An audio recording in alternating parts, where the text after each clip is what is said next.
ألا بذكر الله تطمئن القلوب۔ سن لو، اللہ کی یاد ہی سے دل چین پاتے ہیں۔ نحمدہ ونصلی علی رسولہ النبی الکریم الامین، اما بعد فاعوذ باللہ السمیع العلیم من الشیطان الرجیم، بسم اللہ الرحمن الرحیم۔ قال اللہ تبارک و تعالی فی القرآن الحکیم،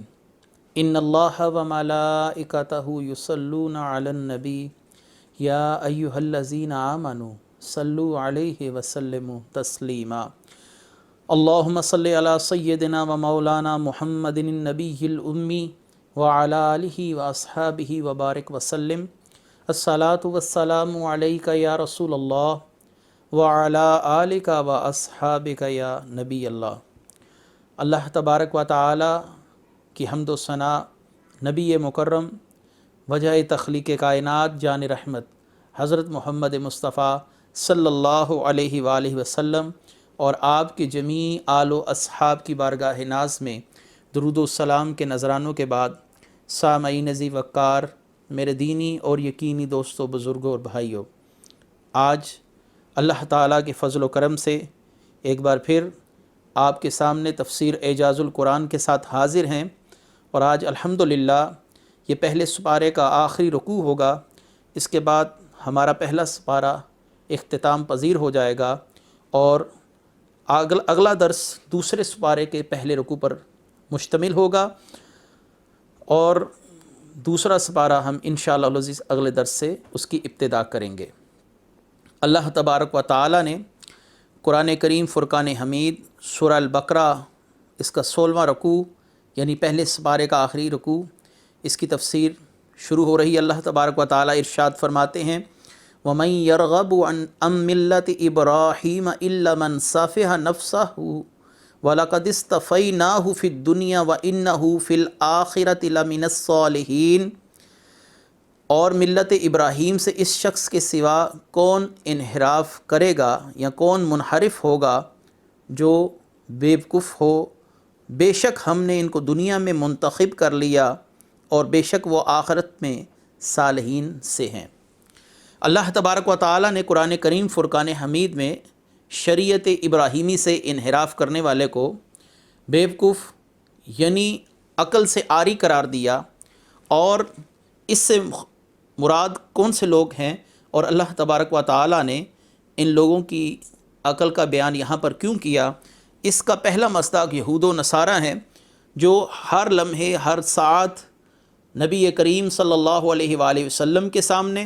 اپنے حواریوں کے سامنے، اپنے گروہ کے اندر اس بات کا برملا اظہار کرتے رہے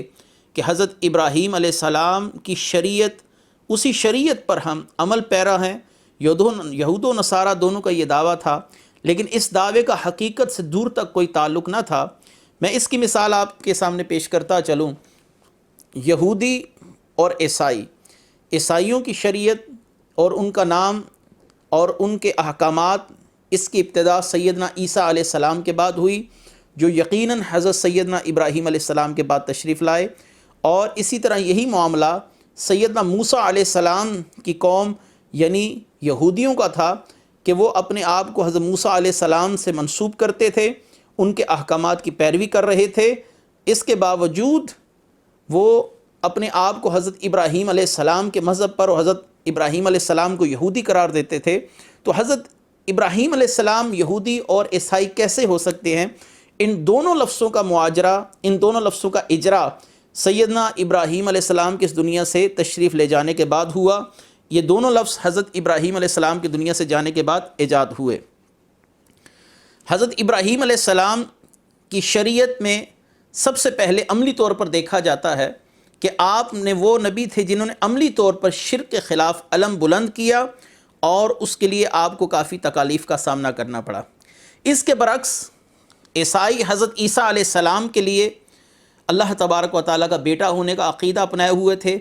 اور سیدنا موسیٰ علیہ السلام کی شریعت سے جڑے ہوئے لوگ جو خود کو یہودی کہتے تھے، وہ حضرت عزیر علیہ السلام کے لیے اللہ تبارک و تعالیٰ کا بیٹا ہونا مانتے تھے۔ تو حضرت ابراہیم علیہ السلام عملی طور پر شرک کے خلاف کھڑے ہونے والے نبی تھے، اور ان دونوں گروہوں کے اندر شرک کے جرثومے پائے جاتے تھے اور شرک کے جراثیم سرایت کر چکے تھے۔ اللہ تبارک و تعالیٰ نے اسی لیے سورہ العمران آیت نمبر 67 کے اندر فرمایا ما کان ابراہیم یہودیوں ولا نصرانیوں ولکن کان حنیفا مسلما وما کان من المشرقین۔ ابراہیم علیہ السلام نہ یہودی تھے نہ عیسائی، وہ ہر باطل سے بیزار تھے اور نہ ہی وہ مشرک تھے۔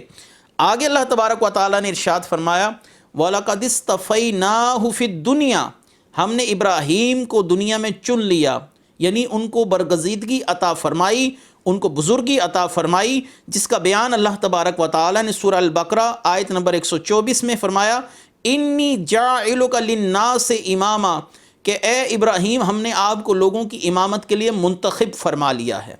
اور دوسری جگہ پر اللہ تبارک و تعالیٰ نے اپنی اسی انعام کا ذکر فرمایا وَاتَّخَذَ اللَّهُ إِبْرَاهِيمَ خَلِيلًا، اور اے ابراہیم اللہ تعالیٰ نے آپ کو اپنا خلیل مقرر فرما لیا ہے۔ تو تمام انبیاء کا جد اعلیٰ بنایا گیا، آپ کو خلعت سے نوازا گیا، آپ کو لوگوں کی امامت اور بعد میں آنے والے تمام انبیاءوں کا جد اعلیٰ قرار دیا گیا۔ یہ آپ کو دنیا کے اندر منتخب فرمانے کی تفسیر ہے۔ اور دوسری تفسیر اللہ تبارک و تعالیٰ نے فرمایا وَإِنَّهُ فِي الْآخِرَةِ لَمِنَ الصَّالِحِينَ، کہ اللہ تبارک و تعالیٰ نے ان کو آخرت میں بھی صالحیت سے منتخب فرما لیا، ان کو چن لیا۔ اس کی تفسیر کیا کی جا سکتی ہے؟ اس کی تفسیر اگر میں حدیث رسول صلی اللہ علیہ وآلہ وسلم سے پیش کروں، یہی جو میں نے کہا وَإِنَّهُ فِي الْآخِرَةِ لَمِنَ الصَّالِحِينَ، اور بے شک وہ آخرت میں صالحین میں سے ہیں، تو ایک حدیث مبارکہ سے اس کی تشریح کرتا چلوں، جس کو امام ابن حبان رحمۃ اللہ علیہ نے اپنی صحیح کے اندر روایت کیا کہ نبی کریم صلی اللہ علیہ وآلہ وسلم نے ارشاد فرمایا تم قیامت کے دن برہنہ پاؤں، برہنہ بدن اور بے ختنہ اٹھائے جاؤ گے، اور سب سے پہلے جسے لباس پہنایا جائے گا وہ حضرت ابراہیم علیہ السلام ہوں گے۔ اور آخرت کا ایک انعام اللہ تبارک و تعالیٰ نے آپ کے لیے ایسے بھی بیان فرمایا کہ نبی کریم صلی اللہ علیہ وآلہ وسلم نے ارشاد فرمایا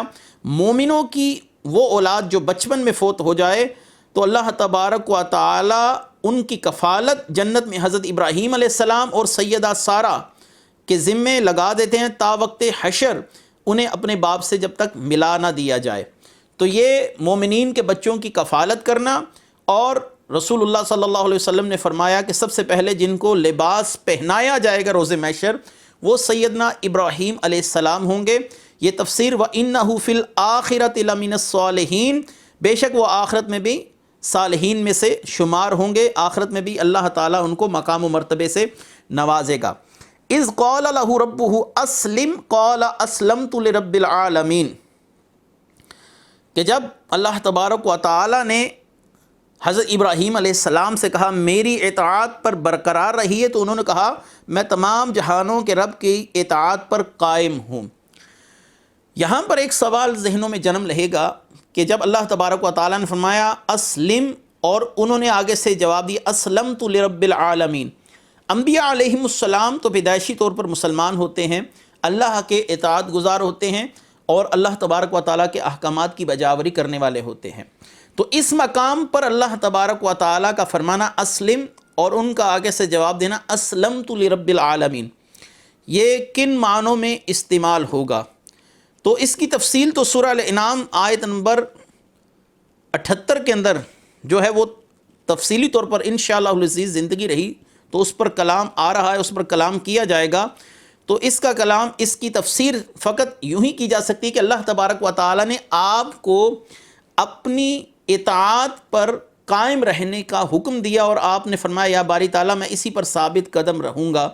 انبیاء علیہم السلام و تحیہ و ثنا، جتنے بھی انبیاء علیہم السلام ہیں وہ پیدائشی طور پر مسلمان ہیں، اللہ کے اطاعت گزار ہیں، اسی اطاعت پر ان کو استقامت رکھنے کا حکم دیا جا رہا ہے کہ اسلم، اسی پر استقامت رکھیے۔ اس کی ایک تفسیر تاویلات اہل سنہ میں امام ابو منصور ماتوریدی نے یہی فرمائی، اور آپ کا فرمانا اسلمت لرب العالمین کہ میں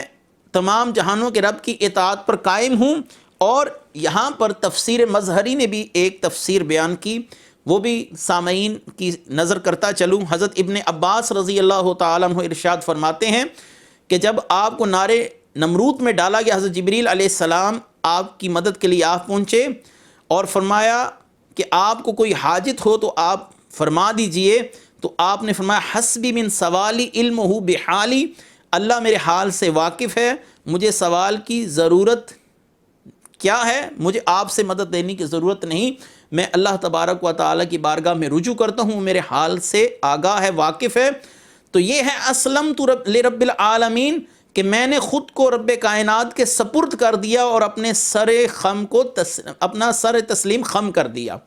تو یہ تفسیر اسلمت لرب العالمین کی حضرت ابن عباس سے مروی ہے۔ آگے ارشاد فرمایا ووصى بها ابراہیم بنیہ ویعقوب یا بنی ان اللہ اصطفى لکم الدین فلا تموتن الا وانتم مسلمون۔ اور اسی ملت کی ابراہیم نے اپنے بیٹوں کو وصیت کی، اور یعقوب نے بھی، اے میرے بیٹو، بے شک اللہ نے تمہارے لیے اسی دین کو پسند کر لیا، تم تا وقت وصال مسلمان ہی رہنا۔ یہود و نصارہ کی اس سوچ کا رد کیا گیا کہ ہم بنی اسرائیل ہیں اور ہماری شریعت وہی ہے جو حضرت ابراہیم علیہ السلام کی شریعت تھی، اور وہی شریعت ہے جو حضرت یعقوب علیہ السلام کی شریعت تھی۔ تو اللہ تبارک و تعالیٰ نے اس مسئلہ کا تفصیلی رد فرما دیا کہ حضرت ابراہیم علیہ السلام کی شریعت حنفیہ اور ملت حنفیت تھی کہ ہر باطل سے پاک، جبکہ تمہارے ہاں شرقیہ عقیدے، اللہ کی نافرمانیاں یہ کثرت کے ساتھ پائی جاتی ہیں، اور حضرت یعقوب جن کی طرف تم اپنے آپ کو منسوب کرتے ہو، ہم ان کی اولاد سے ہیں، تمہاری عقیدے کی ان کے ساتھ کسی قسم کی مشابہت نہیں پائی جاتی، اور تم حضرت ابراہیم اور حضرت یعقوب علیہ السلام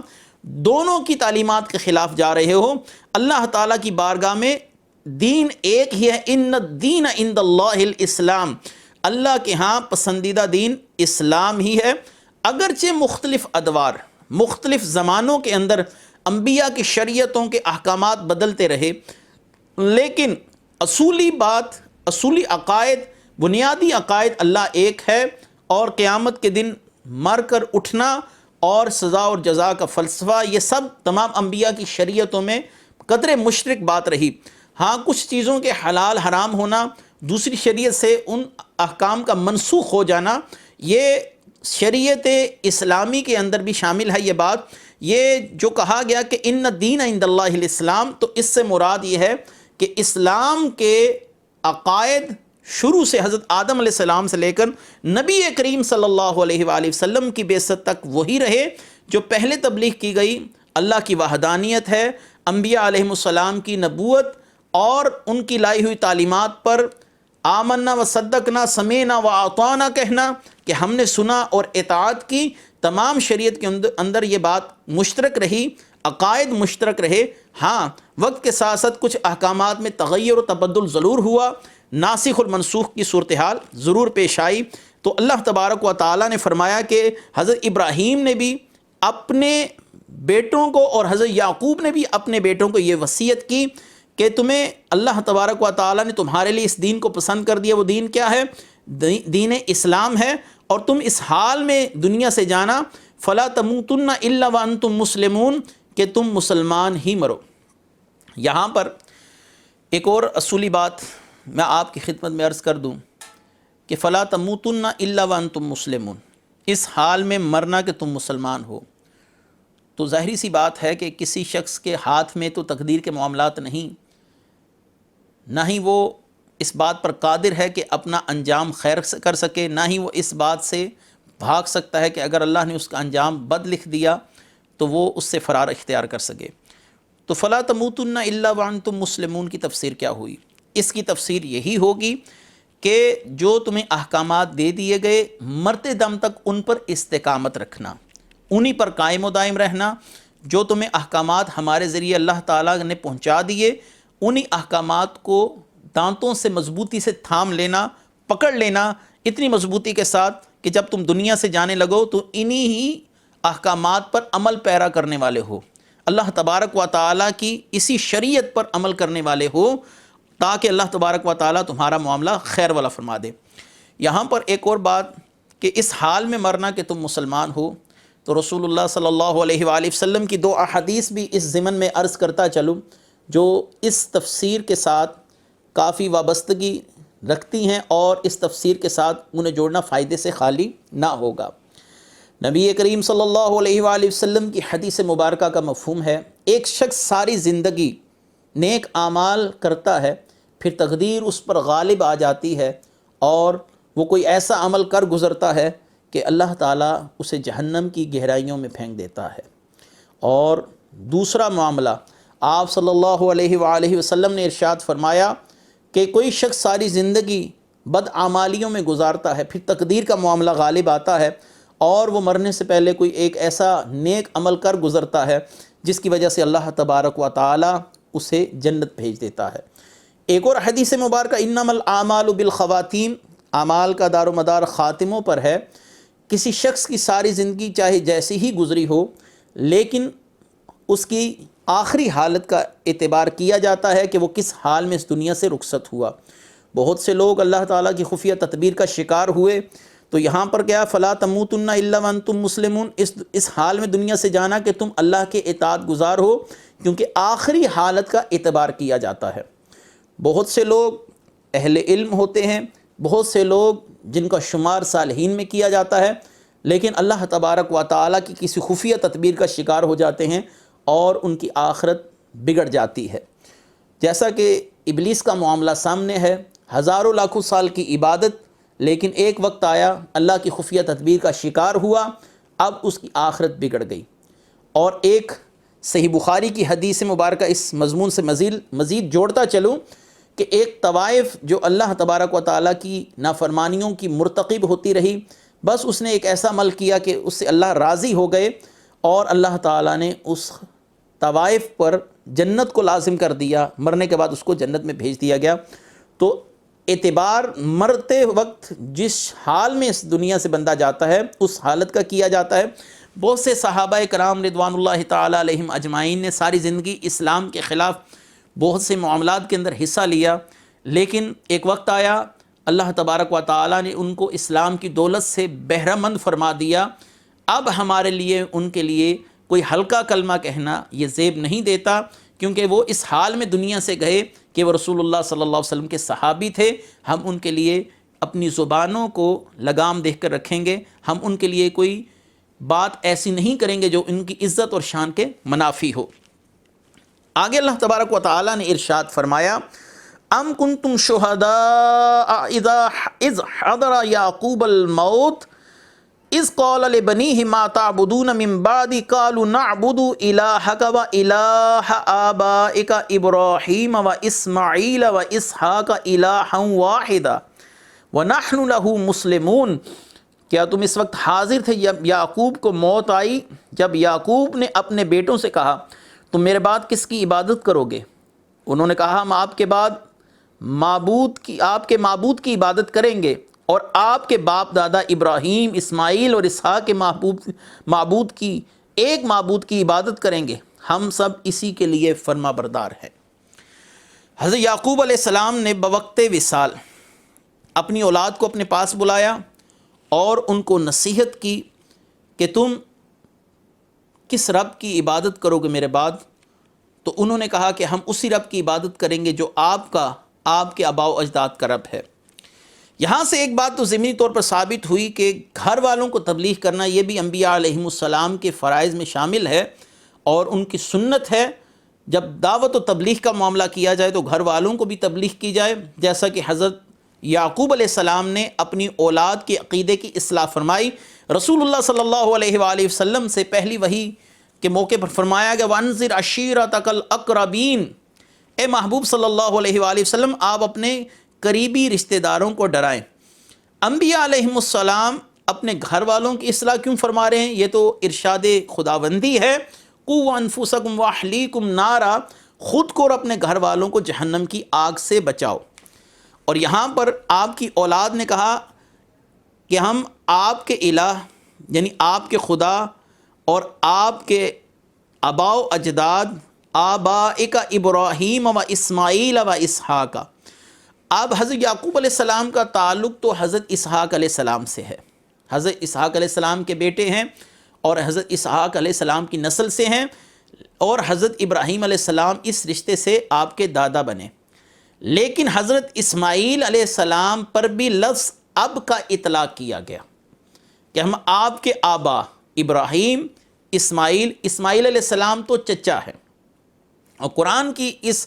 اسلوب پر قربان جائیں کہ اللہ تعالیٰ نے حضرت اسماعیل علیہ السلام کا ذکر پہلے اور حضرت اسحاق علیہ السلام کا ذکر بعد میں کیا، گویا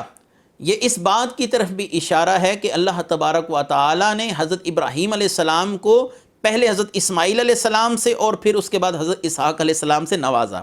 یہ ترتیب ایک اس طرف بھی اشارہ دے رہی ہے، اور دوسرا حضرت اسماعیل علیہ السلام کی نبوت کا انکار کرتے آ رہے تھے، اس کی وجہ سیدنا محمد مصطفیٰ صلی اللہ علیہ وآلہ وسلم کا جد اعلیٰ ہونا تھی۔ وہ رسول اللہ صلی اللہ علیہ وآلہ وسلم کے حسد کی وجہ سے حضرت اسماعیل علیہ السلام کی بھی نبوت کا انکار کر گئے۔ بہرکیف اللہ تبارک و تعالیٰ نے ان کا یہ قول نقل کیا اور قرآن کریم کی زینت بنا دیا، وَإِلَٰهَ آبَائِكَ، ہم آپ کے آبا، اب یعنی دادا، والد اور چچا،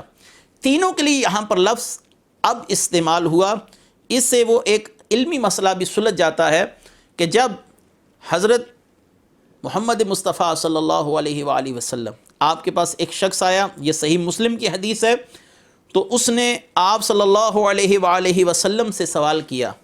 کہ میرا اب اور آپ کا اب، یعنی آپ کا جد اعلیٰ یا آپ کا والد، یہاں پر اب کا مطلب چچا کے لیے بھی ہے، دادا کے لیے بھی ہے، والد کے لیے بھی ہے۔ اہل سنت کے ہاں یہاں پر لفظ اب جو ہے یہ چچا کے لیے استعمال ہوگا کہ وہ کہاں ہے۔ حضرت انس فرماتے ہیں کہ ایک آدمی عرض کرنے کا، یا رسول اللہ صلی اللہ علیہ وسلم این ابی، میرا باپ کہاں ہے؟ فرمایا فی النار۔ جب وہ شخص واپس چلا گیا تو آپ صلی اللہ علیہ وسلم نے اسے واپس بلایا، فرمایا ان ابی و اباک فی النار، بے شک میرا اب اور تمہارا اب دوزخ میں ہے۔ یہاں پر بعض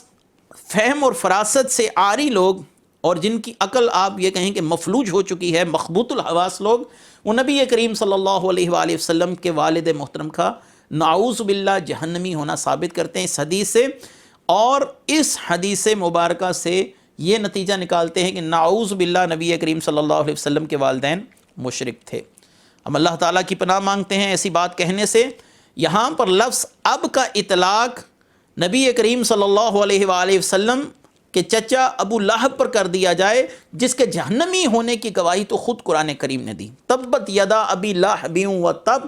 اور قرآن کریم کی اس آیت نے بتا دیا کہ اب کا اطلاق چچا پر بھی کیا جا سکتا ہے۔ تو نبی کریم صلی اللہ علیہ وآلہ وسلم سے اس حدیث مبارکہ کا جو بیان ہونا ہے، اس کا جو معنی مراد لیا جاتا ہے وہ صحیح نہیں۔ اور دوسرا اس حدیث مبارکہ کا اس مقام پر جواب دیتا چلوں کہ یہی حدیث مبارکہ ابن ماجہ میں دوسری سند سے موجود ہے، اور اس کی سند کے اندر اس سند کی نسبت جو صحیح مسلم کی سند ہے، اس کی نسبت زیادہ ثقہ راوی موجود ہیں، اور اس کے اندر یہ الفاظ موجود نہیں، فقط یہ الفاظ ہیں اذا مررت بقبر مشرک فبشرہ بالنار، کہ جب تو کسی مشرک کی قبر سے گزرے تو اسے جہنم کی بشارت دے۔ امام جلال الدین سیوطی رحمۃ اللہ علیہ نے اس مسئلہ پر مسالک الحنفاء اور اس کے سمیت 5 رسائل لکھے کہ آپ صلی اللہ علیہ وآلہ وسلم کے والدین جنتی ہیں، ان کا اس دنیا سے جانا اس حال میں ہوا کہ وہ کسی قسم کے بھی شرک میں ملوث نہ ہوئے، وہ طاہر تھے، وہ عقیدتاً مسلمان تھے، اللہ پر یقین رکھنے والے تھے، بتوں کی نجاست سے دور رہے۔ خود رسول اللہ صلی اللہ علیہ وآلہ وسلم نے ارشاد فرمایا، میں پاک صلبوں سے پاک رحموں کی طرف منتقل ہوتا ہوا آیا ہوں، اور جب کہ اللہ تعالیٰ نے مشرکین کو قرآن میں نجس فرمایا، لہٰذا اس حدیث اور اس قرآن کی آیت کو اگر جوڑا جائے تو نتیجہ یہ اخذ ہوتا ہے کہ آپ صلی اللہ علیہ وسلم کے آباء و اجداد، آپ کے والد محترم حضرت عبداللہ رضی اللہ تعالیٰ عنہ سے لے کر حضرت سیدنا آدم علیہ السلام تک تمام کے تمام مومنین تھے، موحد تھے، مسلمان تھے، لہٰذا ہر اہل ایمان کو اس بات کا عقیدہ رکھنا چاہیے کہ آپ صلی اللہ علیہ وآلہ وسلم کے لیے جو اس حدیث کے اندر لفظ ان ابی و ابا کا فی النار آیا، اس سے مراد آپ کا چچا ہے نہ کہ آپ کے والد محترم سیدنا عبداللہ رضی اللہ تعالیٰ عنہ۔ آگے اللہ تبارک و تعالیٰ نے ارشاد فرمایا تلک امۃ قد خلت لہا ما کسبت ولکم ما کسبتم ولا تسألون عما کانوا یعملون۔ وہ ایک امت تھی جو گزر چکی، اس نے جو کام کیے اس کے لیے ان کا بدلہ ہے، اور تم نے جو کام کیے تمہارے لیے ان کا بدلہ ہے، ان کے کاموں کے متعلق تم سے کوئی سوال نہیں کیا جائے گا۔ خوبصورت آیت مبارکہ، اس کی تفسیر خوبصورت ہے۔ اس وقت معاشرتی جو ہمارے ہاں برائیاں ہیں، اس آیت مبارکہ کا اطلاق اگر کیا جائے تو اس معاشرے پر بھی ہوتا ہے کہ یہود و نصارہ اس خوش فہمی میں مبتلا تھے کہ ہمارے آباء و اجداد صالحین تھے، انبیاء تھے، لہٰذا ہمیں ان کی نسبت فائدہ دے گی اگرچہ ہم بد اعمالیوں میں مبتلا رہیں۔ ہمارا عقیدہ کچھ بھی ہو، اللہ تبارک و تعالیٰ ہمیں عذاب نہیں دے گا، کیونکہ ہمارا تعلق بڑے خاندان کے ساتھ ہے، صالحین انبیاء علیہم السلام کے خاندان کے ساتھ ہے۔ تو آقا کریم صلی اللہ علیہ وآلہ وسلم نے اسی سوچ کو ختم کیا، اسی فکر کو ختم کیا۔ آپ کا جو آخری خطبہ تھا، آپ صلی اللہ علیہ وآلہ وسلم نے خطبہ حجت الوداع جو فرمایا، اس کے اندر فرمایا کہ آج کسی سیاہ کو کسی سفید پر، اور کسی سفید کو کسی سیاہ پر، اور کسی عربی کو کسی عجمی پر کوئی فضیلت حاصل نہیں الا بالتقوی، لیکن فقط تقوی کے ساتھ فضیلت حاصل ہے۔ قرآن کریم نے بھی کہا ان اکرمکم عند اللہ اتقاکم، تمہیں اللہ کی بارگاہ میں سب سے زیادہ افضل اور سب سے زیادہ صاحب حیثیت وہی ہے جو صاحب تقوی ہے۔ آپ صلی اللہ علیہ وآلہ وسلم نے ارشاد فرمایا، یہ سنن ابو داؤد شریف کی حدیث ہے، من ابطأ بہ عملہ لم یسرع بہ نسبہ، کہ جس کو اس کے عمل نے سست رکھا، پیچھے رکھا، اس کا نسب اس کو تیز نہیں کر سکتا۔ تو یہود اور نصارہ کی اس سوچ پر اللہ تبارک و تعالیٰ نے فرمایا وہ ایک قوم تھی جو گزر گئی، ان کے لیے ان کے اعمال تھے، تمہارے لیے تمہارے اعمال ہیں، تم سے ان کے عملوں کے متعلق سوال نہیں کیا جائے گا۔ تم اپنی عملی زندگی پر نظر رکھو، اپنی زندگی پر توجہ دو، اپنے اعمال عمل صالح کرو۔ آگے اللہ تبارک و تعالیٰ نے ارشاد فرمایا وَقَالُوا كُونُوا هُودًا أَوْ نَصَارَىٰ تَهْتَدُوا قُلْ بَلْ مِلَّةَ إِبْرَاهِيمَ حَنِيفًا وَمَا كَانَ مِنَ الْمُشْرِقِينَ۔ اور اہل کتاب کہتے ہیں یہودیاں عیسائی ہو جاؤ تم ہدایت پا جاؤ گے، اور آپ کہیے نہیں بلکہ ابراہیم کی ملت پر ہیں جو باطل سے اعراض کرنے والے ہیں۔ اس کا شان نزول کیا ہے؟ اس آیت مبارکہ کا شان نزول ایک یہودی عالم عبداللہ بن سوریہ نبی کریم صلی اللہ علیہ وآلہ وسلم سے کہنے لگا، یہودی عالم آپ صلی اللہ علیہ وسلم سے کہنے لگا کہ اے محمد صلی اللہ علیہ وسلم آپ ہماری پیروی کیجئے تاکہ آپ کو ہدایت میسر آ جائے۔ نعوذ باللہ۔ اور عیسائیوں نے بھی ایسا ہی کہا۔ اس مقام پر یہ آیت اتاری گئی وَقَالُوا كُونُوا هُودًا أَوْ نَصَارَىٰ تَهْتَدُوا قُلْ بَلْ مِلَّةَ إِبْرَاهِيمَ حَنِيفًا وَمَا كَانَ مِنَ الْمُشْرِقِينَ۔ قُلْ بَلْ مِلَّةَ إِبْرَاهِيمَ، اللہ تعالیٰ نے اس کے جواب میں ارشاد فرمایا اے محبوب صلی اللہ علیہ وسلم آپ ان یہود و نصارہ سے کہہ دیجئے تمہارا مذہب تو حضرت موسیٰ علیہ السلام اور عیسائیوں تمہارا مذہب تو حضرت عیسیٰ علیہ السلام کے بعد معرض وجود میں آیا،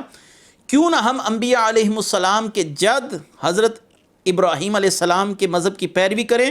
اور ان کے دین کو اپنائیں کہ یہودیت اور عیسائیت کے دنیا میں آنے سے پہلے جو دین حنیف تھا اسی پر عمل کیا جائے۔ حضرت ابراہیم علیہ السلام کے دین کی بنیادی تعلیمات کیا تھیں؟ توحید تھی۔ آپ صلی اللہ علیہ وآلہ وسلم کی رسالت اور نبوت آپ حضرت ابراہیم علیہ السلام کی دعا سے ثابت ہے۔ اس کے باوجود حضرت ابراہیم علیہ السلام کی طرف اپنا انتساب کرنے کے باوجود یہود و نصارہ نبی کریم صلی اللہ علیہ وسلم کی نبوت کو قطعاً ماننے کے لیے تیار نہ تھے۔ اللہ تعالیٰ نے قرآن کریم فرقان حمید میں حضرت ابراہیم علیہ السلام کی دعا کو متعدد مقامات پر نقل کیا، اے اللہ بھیج دے ان میں وہ صاحب شان جو تیری آیتیں ان پر پڑھے اور انہیں حکمت سکھائے، ان کا تزکیہ کرے۔ اس دعا سے بالاتفاق نبی کریم صلی اللہ علیہ وآلہ وسلم کی ذات والا صفات مراد ہے۔ حضرت ابراہیم علیہ السلام نے جہاں اللہ تبارک و تعالیٰ کی وحدانیت، اللہ تبارک و تعالیٰ کے لیے عقیدہ توحید اور اللہ تبارک و تعالیٰ کے لیے عقیدے کی اصلاح فرمائی، وہیں پر نبی کریم صلی اللہ علیہ وآلہ وسلم کی نبوت، آپ کی رسالت اور آپ صلی اللہ علیہ وسلم کی آمد، یہ بھی حضرت ابراہیم علیہ السلام کی طرف سے بشارتاً ہم تک پہنچی، لیکن یہود نے اپنے آپ کو حضرت ابراہیم کی طرف منسوب کیا، لیکن عقیدہ توحید میں بھی وہ اشتباہ کا شکار ہوئے۔ انہوں نے انبیاء علیہم السلام کو اللہ تعالیٰ کا بیٹا ٹھہرا دیا، اور دوسرا حضرت ابراہیم علیہ السلام نے جو نبی کریم صلی اللہ علیہ وسلم کی آمد کی دعا مانگی، یہود و نصارہ کھل کر نبی کریم صلی اللہ علیہ وسلم کے حسد میں مبتلا ہوئے اور آپ کے خلاف کھڑے ہو گئے۔ آپ نے حضرت ابراہیم علیہ السلام نے بیت اللہ شریف بنایا اور تمام انسانوں کو دعوت دی کہ وہ آ کر حج کریں، اور اس کے مناسک اللہ تبارک و تعالی نے حضرت جبریل علیہ السلام کے ذریعے آپ کو سکھائے۔ یہود و نصارہ سے کہا گیا اگر تم واقعی دین ابراہیمی پر عمل کرنے والے ہو تو پھر لبیک کہتے ہوئے بیت اللہ شریف کی طرف آؤ اور حج کے معاملات میں شامل ہو جاؤ، لیکن قطعاً نہیں، انہوں نے یہ معاملہ قطعاً نہیں کیا۔ حنیف سے مراد ہوتا ہے ہر باطل سے پاک، جس میں کسی قسم کے باطل کی آمیزش نہ ہو، کسی جھوٹ کی آمیزش نہ ہو۔ اللہ تبارک و تعالیٰ نے سورہ حج آیت نمبر 30 اور 31 میں فرمایا وَاجْتَنِبُوا قَوْلَ الزُّورِ، اور جھوٹ سے اجتناب کرو، حنفاء للہ غیر مشرقین بہ، اور شرک نہ کرو، کیونکہ اللہ تبارک و تعالیٰ نے حضرت ابراہیم کو ہر طرح کے باطل سے دور رکھا تھا۔ یہود و نصارہ کو بار بار حضرت ابراہیم علیہ السلام کی طرف جو اپنی وہ نسبت کر رہے تھے، ان کی توجہ دلائی جا رہی ہے کہ حضرت ابراہیم علیہ السلام کا عقیدہ توحید یہ تھا۔ انہوں نے رسالت محمدی کی گواہی بھی دی، اور حج بیت اللہ حضرت ابراہیم علیہ السلام کی پکار کے بعد ہی شروع ہوا، اور اللہ تبارک و تعالی نے حج کے مناسک حضرت ابراہیم علیہ السلام کے ذریعے سے آگے لوگوں تک پہنچائے۔ وما کان من المشرقین، حضرت ابراہیم علیہ السلام شرک کی آلودگی میں ملوث نہ تھے، وہ مشرک نہ تھے۔ یہ بات کیوں کہی گئی؟ کیونکہ یہود و نصارہ شرک کی پلیتیوں میں مبتلا ہو چکے تھے، اور وہ خود کو حضرت ابراہیم علیہ السلام کے دین کے ساتھ جوڑتے تھے۔ اللہ تبارک و تعالی نے فرمایا یہ فقط تمہارے خود ساختہ عقیدے ہیں، ما کان ابراہیم یہودیاں ولا نصرانیاں،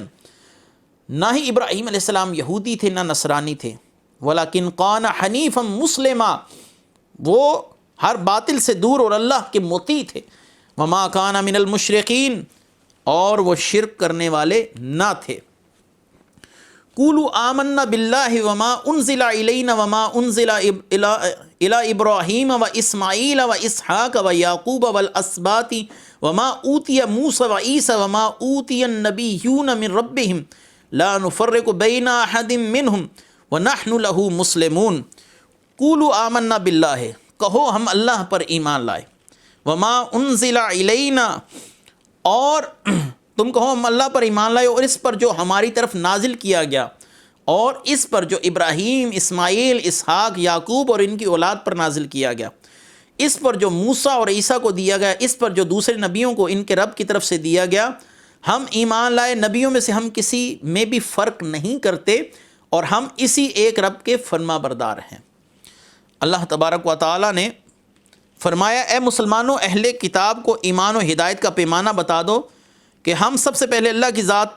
ذات و صفات پر پورا ایمان رکھتے ہیں، پھر وہ جسے ماننے کے لیے کہتا ہے ہم اسے مانتے ہیں، اور ہم دل و جان سے انبیاء علیہم السلام کو مانتے ہیں، ان کی تعلیمات کو مانتے ہیں، ان پر اتری ہوئی کتابوں کو مانتے ہیں۔ تو اللہ تبارک و تعالی نے فرمایا کہ تمام انبیاء علیہم السلام کو ایک ہی چیز دی گئی تھی، یہی ایک عقیدہ تھا، اس میں کوئی فرق نہ تھا، ہر نبی وہی عقیدہ لے کر آیا جو اللہ کی وحدانیت پر مشتمل تھا، یوم آخرت اور نبی کریم صلی اللہ علیہ وآلہ وسلم کی رسالت اور نبوت کا بیان تھا۔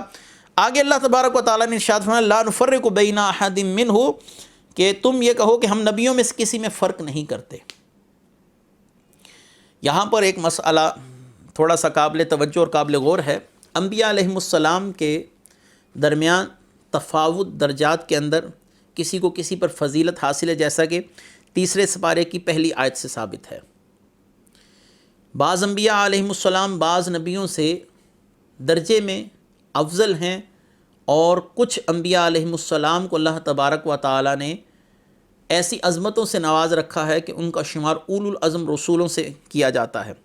انبیاء علیہم السلام 1,24,000 کم و بیش، اور ان میں 313 رسول، پھر ان 313 میں 5 اولو العزم رسول ہیں۔ ان سب کے درجات میں تفاوت ہے، کوئی کسی سے افضل ہے اور کوئی کسی سے افضل ہے۔ تو پھر اس آیت کا مطلب کیا ہوا؟ لا نفرق بین احد منہم، ہم انبیاء میں فرق نہیں کرتے۔ اس کا معنی سیدھا سے یہی ہے۔ اس کی کئی تفاسیر کی گئیں، میں آپ کے سامنے 2 تفاسیر اس کی بیان کرتا چلوں جو ہر شخص کو سمجھ آ جائیں گی بآسانی سے۔ لا نفرق بین احد منہم، ہم انبیاء علیہم السلام میں کوئی فرق نہیں کرتے، یعنی ہم سب پر ایمان لاتے ہیں۔ ایک تفسیر تو یہ ہے اور یہ بہت آسان ہے، اور دوسری تفسیر لا نفرق بین احد منہم، ہم نفس نبوت میں سب کو شامل مانتے ہیں، ہاں اس کے ساتھ اس بات کا بھی عقیدہ رکھتے ہیں کہ کوئی شخص بھی کسی نبی کی توہین کا مرتکب ہو تو اس پر وہی سزا لاگو ہوگی جو آپ صلی اللہ علیہ وآلہ وسلم کی بے ادبی کرنے والے پر لاگو ہوگی۔ من سب نبیا فاقتلوہ، جس نے کسی نبی کی توہین کی اسے قتل کر دیا جائے۔ یہی سزا آپ صلی اللہ علیہ وسلم کے بے ادب کے لیے، اور یہی سزا حضرت عیسیٰ علیہ السلام، حضرت ابراہیم علیہ السلام کے بے ادب کے لیے ہے۔ نفس نبوت میں تمام انبیاء علیہم السلام برابر ہیں، اور حضرت محمد مصطفیٰ صلی اللہ علیہ وسلم بالاتفاق امت اور نصوص قرآنیہ اور احادیث مبارکہ کی روشنی سب سے افضل ہیں۔ آپ کے بعد پھر حضرت ابراہیم علیہ السلام، اور اسی طرح پھر دیگر کتب عقائد کے اندر درجہ بندی بیان کی گئی۔ انبیاء علیہم السلام نفس نبوت میں برابر ہیں، کسی نبی کی توہین کرنا یہ ہمیں دائرہ اسلام سے خارج کر دے گا۔ ایسے ہی صحابہ اکرام میں بعض صحابہ سے افضل ہیں، بعض مہاجرین، بعض انصار ہیں، اور بعض نے فتح مکہ کے بعد اسلام قبول کیا، لیکن شرف صحابیت میں سب برابر ہیں۔ جس نے کسی صحابی کی توہین کی وہ اللہ تبارک و تعالیٰ کی طرف سے لعنت کا مستحق ٹھہرا، جیسا کہ رسول اللہ صلی اللہ علیہ وآلہ وسلم نے فرمایا، جس نے میرے کسی صحابی کو گالی دی یا میرے کسی صحابی کے لیے تنقیص والی بات کہی تو تم کہو کہ تمہارے اس شر پر اللہ کی لعنت۔ اگرچہ صحابہ کے درمیان درجات میں تفاوت ہے، لیکن وہ شرف صحابیت میں سب برابر ہیں، جیسا کہ درجہ نبوت کے اندر سب لوگ شامل ہیں۔ یہ تمام انبیاء علیہم السلام نبوت کے اندر شامل ہیں، لیکن ان کے آپسی درجات کے اندر فرق ہے۔ تو لا نفرق بین احد منہم کی ایک تفسیر یہ ہے، وَنَحْنُ لَهُ مُسْلِمُونَ، اور ہم اسی ایک رب کے فرما بردار ہیں۔ آگے اللہ تبارک و تعالیٰ نے صحابہ اکرام کی عظمت کی طرف اشارہ کیا، فَإِنْ آمَنُوا بِمِثْلِ مَا آمَنْتُمْ بِهِ فَقَدِ اهْتَدَوْا، کہ اگر وہ ان کی مثل پر ایمان لائیں جن پر تم ایمان لائے تو بے شک وہ ہدایت پائیں گے، اور اگر وہ وَإِن تَوَلَّوْا فَإِنَّمَا، اور وہ اگر انحراف کرے فَإِنَّمَا هُمْ فِي شِقَاقٍ فَسَيَكْفِيكَهُمُ اللَّهُ وَهُوَ السَّمِيعُ الْعَلِيمُ، تو یہ محض ان کی ہٹ درمی ہے، تو ان قریب ان کے شر سے بچانے کے لیے اللہ آپ کو کافی ہوگا، وہ بہت سننے والا اور خوب جاننے والا ہے۔ اللہ تبارک و تعالیٰ نے صحابہ اکرام کو اس مقام پر معیار حق ٹھہرایا کہ یہود و نصارہ اگر تم اللہ تبارک و تعالیٰ کو راضی کرنے کے متمنی ہو تو ایسے ایمان لے کر آؤ جیسے نبی کریم صلی اللہ علیہ وآلہ وسلم کے صحابہ اکرام کا ایمان ہے۔ سبحان اللہ، اللہ تبارک و تعالیٰ نے صحابہ کو معیار حق ٹھہرایا، صحابہ کے ایمان کی گواہی دی، صحابہ کو روشن منارہ فرمایا کہ اگر اپنی زندگیوں میں تم کامیابی حاصل کرنے چاہتے ہو تو پھر صحابہ اکرام جیسا ایمان لاؤ، تمہیں اللہ تبارک و تعالیٰ کا قرب نصیب ہوگا، تم اخروی منازل کو کامیابی کے ساتھ پار کر جاؤ گے اور جنت میں اعلیٰ مقام پاؤ گے۔ اس سے بڑھ کر صحابہ اکرام کی عظمت کیا ہو سکتی ہے کہ اللہ تعالیٰ نے ان کے ایمان لانے جیسا ایمان لانے کا حکم دیا، گویا صحابہ اکرام کو قائد بنا دیا۔ رسول اللہ صلی اللہ علیہ وآلہ وسلم نے فرمایا، اصحابک النجوم فبأیہم اقتدیتم اہتدیتم، میرے صحابہ ستاروں کی مانند ہیں، تم ان میں سے جس کی بھی پیروی کرو ہدایت پا جاؤ گے، اور اس راستے سے انحراف کرنے والے کو ضدی اور ہٹ درم فرمایا۔ مزید فرمایا فَسَيَكْفِيكَهُمُ اللَّهُ، اللہ تعالیٰ آپ کے لیے ان کے شر سے بچانے کے لیے کافی ہوگا۔ یہ فَسَيَكْفِيكَهُمُ اللَّهُ وہی دو الفاظ ہیں جب حضرت عثمان غنی رضی اللہ تعالیٰ عنہ قرآن کریم پڑھ رہے تھے اور آپ پر خنجروں کے وار کیے گئے اور آپ کی شہادت والا معاملہ ہوا تو آپ کے خون کے دھبے، جو خون کے چھینٹے تھے، وہ انہی الفاظ کے اوپر جا کر پڑھے کہ اللہ آپ کے لیے کافی ہوگا۔ سبحان اللہ، اشارے سے یہ بات ثابت ہوئی کہ اللہ تبارک و تعالیٰ اپنے محبوبوں کی خود حفاظت کرنے والا ہے، ان کے معاملات کی خود کفالت کرنے والا ہے، اور ان واللہ فَسَيَكْفِيكَهُمُ اللَّهُ وَهُوَ السَّمِيعُ الْعَلِيمُ، اللہ خوب سننے والا اور جاننے والا ہے۔ صِبْغَةَ اللَّهِ وَمَنْ أَحْسَنُ مِنَ اللَّهِ صِبْغَةً وَنَحْنُ لَهُ عَابِدُونَ، تو آپ ان سے کہیے کہ ہم نے خود کو اللہ کے رنگ میں رنگ لیا اور اللہ کے رنگ سے اور کس کا رنگ بہتر ہے، ہم اسی کی عبادت کرتے ہیں۔ اصل میں یہود و نصارہ میں ایک رسم تھی کہ جب ان کے گھر کوئی بچہ پیدا ہوتا تھا تو ہر 7ویں دن، ہر بچے کی ولادت کے 7ویں دن اس بچے کو ایک خاص قسم کا غسل دیا جاتا تھا اور ایک رنگ دار پانی کے اندر اس بچے کو نہلایا جاتا تھا، اور اس سے یہ عقیدہ ان لوگوں کا پیدا ہوتا تھا، ان لوگوں کی سوچ پیدا ہوتی تھی کہ یہ بچہ اب مکمل طور پر یہودی اور عیسائی ہو گیا، اس پر عیسائیت کا رنگ چڑھ گیا، اس پر یہودیت کا رنگ چڑھ گیا۔ یہ 7ویں دن اپنی عبادت گاہوں میں عیسائی بالخصوص لے کر جاتے تھے، اور اس غسل کو بپتسمہ کہا جاتا ہے۔ تو اللہ تبارک و تعالی نے اس مقام پر فرمایا کہ سب سے بہتر رنگ اسلام کا رنگ ہے۔ یہود و نصارہ بچوں کو رنگ دار پانی میں نہلا کے یہ سمجھتے ہیں کہ بچے یہودی اور عیسائی ہو گئے۔ سب سے بہترین رنگ وہی ہے جو رسول اللہ صلی اللہ علیہ وسلم کی شریعت کا رنگ ہے۔ بہترین رنگ آپ صلی اللہ علیہ وآلہ وسلم کی اطاعت ہے۔ بہترین رنگ وہی ہے جو ملت ابراہیم تھی، یعنی ہر باطل سے پاک ہے۔ تو اللہ تبارک و تعالیٰ نے فرمایا کہ بہترین رنگ اللہ کا رنگ ہے، اس سے مراد اللہ تعالیٰ کے بھیجے ہوئے انبیاء علیہم السلام کی شریعت میں وہ چیزیں قدر مشترک، یعنی عقیدہ توحید اور آخرت پر ایمان لانا، انبیاء علیہم السلام کی رسالت اور نبوت کو ماننا، اس کو یہاں پر رنگ سے تعبیر کر دیا گیا۔ قُلْ أَتُحَاجُّونَنَا فِي اللَّهِ وَهُوَ رَبُّنَا وَرَبُّكُمْ وَلَنَا أَعْمَالُنَا وَلَكُمْ أَعْمَالُكُمْ وَنَحْنُ لَهُ مُخْلِصُونَ۔ آپ کہیے کہ کیا تم اللہ کے متعلق ہم سے بحث کرتے ہو، حالانکہ وہ ہمارا رب ہے، تمہارا رب ہے، اور ہمارے لیے ہمارے اعمال ہیں اور تمہارے لیے تمہارے اعمال ہیں، ہم اسی کے ساتھ مخلص ہیں۔ اللہ تبارک و تعالی نے یہاں پر فرمایا، یعنی اے مسلمانوں یہود سے کہہ دو کہ تم اللہ کے متعلق ہم سے جھگڑا کیوں کرتے ہو، یہ کیوں کہتے ہو کہ ہم تو اللہ کی اولاد ہیں اور باقی دنیا کا خدا سے کوئی تعلق ہی نہیں۔ یہاں یہ کہ اللہ کی رحمت بصورت وحی اور نبوت صرف ہمارے لیے، حالانکہ اللہ تو ساری کائنات کا پروردگار ہے، اس کی رحمتیں ہر خاص و عام تک پہنچتی ہیں۔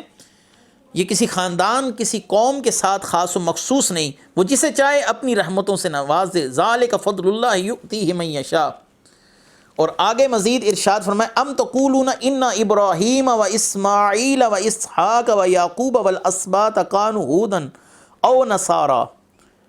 قل انتم اعلم ام اللہ ومن اظلم ممن قتم شہادۃ عندہ من اللہ وما اللہ بغافل عما تعملون۔